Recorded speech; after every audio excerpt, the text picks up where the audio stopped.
Okay, so I'm gonna address something. My ex-husband, who is also on TikTok, despite what he thinks, the stuff that he says about me and the way that I parent is not true. Forget about whether or not you think what I say is true about Julie and her parenting. Why don't we just listen to what the facts are from her own former close friends, and then you can decide if those are also not true, as Julie claims. Here's one of her close friends talking about what happened after she also got dragged through McLean County Court by her ex with the same sleazy divorce attorney that I had to face off against that Julie Tremblay retained. She says, "Of course, Rick, you and I have had some conversations regarding Julie. When I returned to Bloomington after being in a safe house, I was informed by local members of our church community that Julie and my ex had been involved in extramarital affairs." By the way, that church community was Bloomington First Church of the Nazarene. Of course, none of that was shocking, since our exes managed to hook up with the same divorce attorney who drained you and I dry before an early God-appointed departure from this earth. All of it made more sense as I read your posts. Being deleted and turned into a random sperm donor after all that you gave Julie is horrific. I remember when she didn't buckle Jenna into her car seat at McDonald's when our kids were all children, and she slid out and busted her head on the cement. Her response made me decide she was less than what I thought.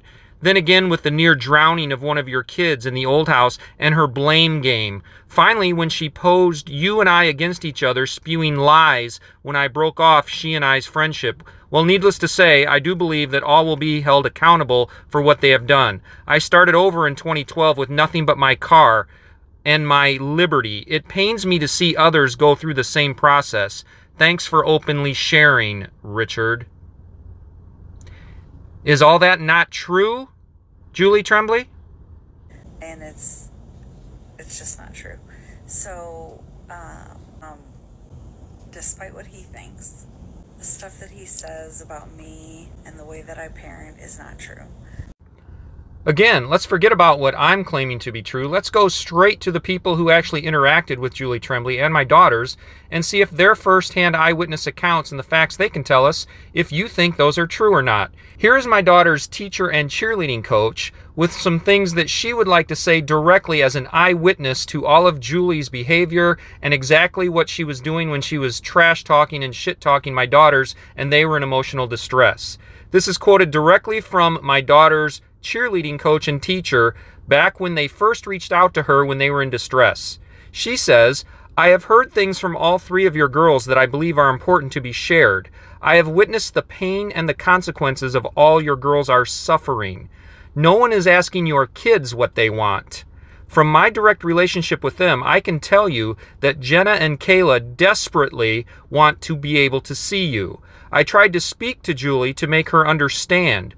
Previous coaches and parents warned me that Julie was overbearing and difficult to deal with. Julie is an aggressive bully sometimes. I wrote her a letter telling her like it is, including that the girls had social issues because they couldn't see their dad. I have witnessed Julie's manipulations personally. I do believe what you say as far as her manipulations. I believe you deserve to see your kids and to start your life over. I had an altercation with Julie. My altercation with her was over her manipulative behavior with my daughter. After I confronted her on her bullying, she stopped communicating with me. What a coincidence. She does the same thing to me and everybody else that she doesn't want to talk to this about. Someone should be speaking to all of your children because they are old enough to know the truth on all sides. I told the court guardian and investigator that the girls weren't in counseling and 100% should be, and they are suffering emotionally and socially because they can't see their dad. I also told him money should never be a factor for keeping kids from their parents. Is all that not true, Julie? You're gonna see the real me on here, and you're gonna believe what you want to believe, and that's that.